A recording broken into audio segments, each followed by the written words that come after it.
Hey everybody, this is David Homestead Hacks. I want to show you the blueberries and how many blueberries are on these bushes here. This is probably one of the best years I've ever had, and a lot of the credit absolutely goes to the honeybees that has increased the number of bloom pollination to give lots and lots of blueberries. We got 4 bushes here total. We got 3 big ones. These bushes are probably, I'm just guessing, 15 or 20 years old. I planted them when I first moved here. And first few years that I moved here, I'm guessing around 20, yeah, they're at least 20 years old. They're at least 20 years old. And a lot of people tell me you should trim them and groom them. But in my experience, they have done good and excellent. More blueberries than we could ever eat, more than the birds could ever eat, and more than the chickens could ever pick off the ground. The chickens will eat the ones that are hanging real low. So we got these 3 bushes, and they're huge. Look at the size of these blueberries right here. They're huge, the biggest I've ever seen them. Big giant clusters of them. They come a little bit late this year. They're usually by June 1st, they're quite a few of them ripe, and at June 1st there was just a handful ripe. These will stretch out usually about a month. Look at the clusters of them. They're almost like grapes. They're so big. And these are the 2 here that are more of a juvenile blueberry bushes. These are the youngest, and they're still probably 12, 15 years old.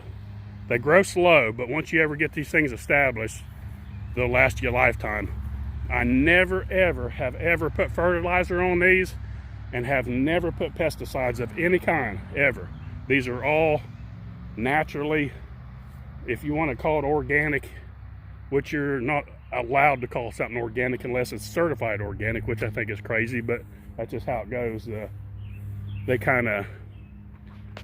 FDA kind of stole that term, organic, and so it's got to be considered by their standards and their test. But look, if it's all natural, nothing's ever put on them, in my opinion, that's what I would call them. But you know how that goes when it comes to the government. So I just wanted to show you those, and everything over here is looking really good in the corn. If you can remember, Goosey and Gander destroyed these first 3 rows right here, the first part of them.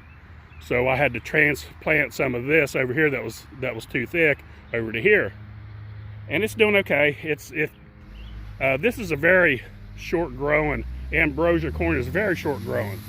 It just doesn't get very tall at all.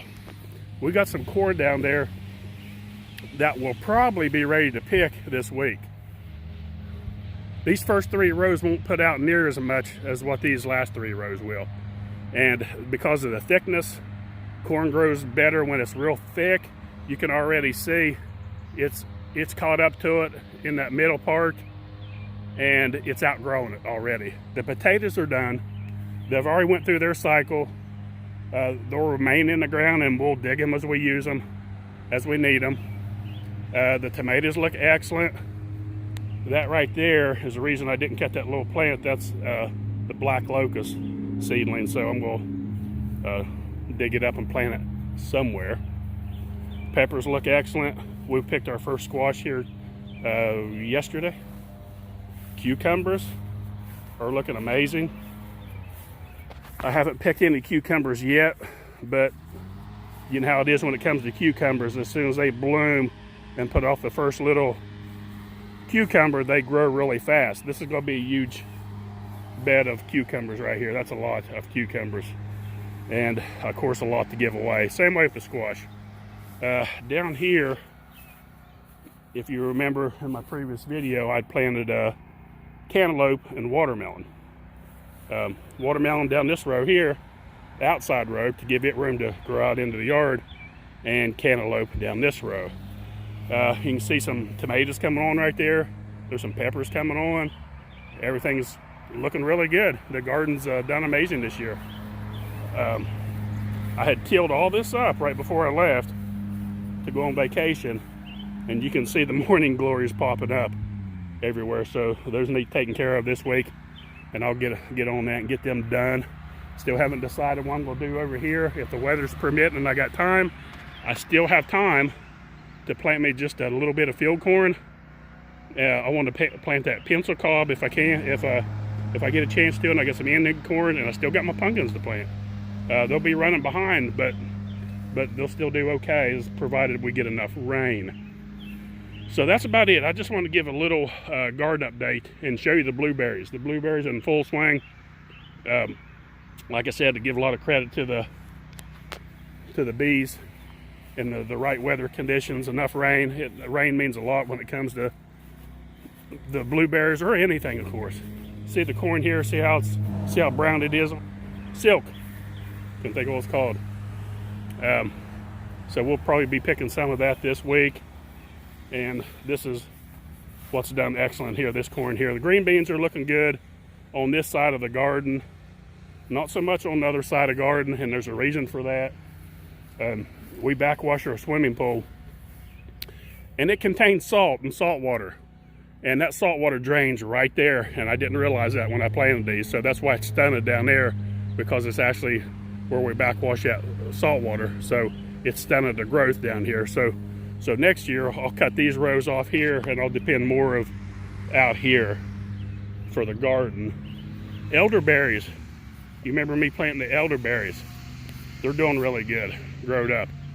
Yes, I did have to put a little bit of 7 dust on them. I know that's not completely organic, but the Japanese beetles was really tearing them up, and that's the only thing I had time to put on them.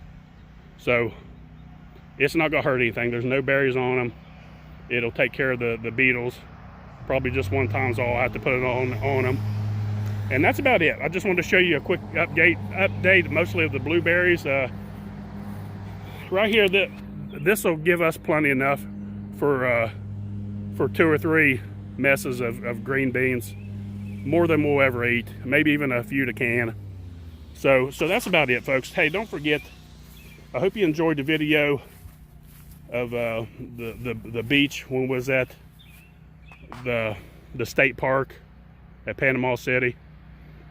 We had a lot of fun there. Got a chance to film underwater. If you haven't got a chance to see it, go back and look at that video. I'll put a link up in the description at the end of this video.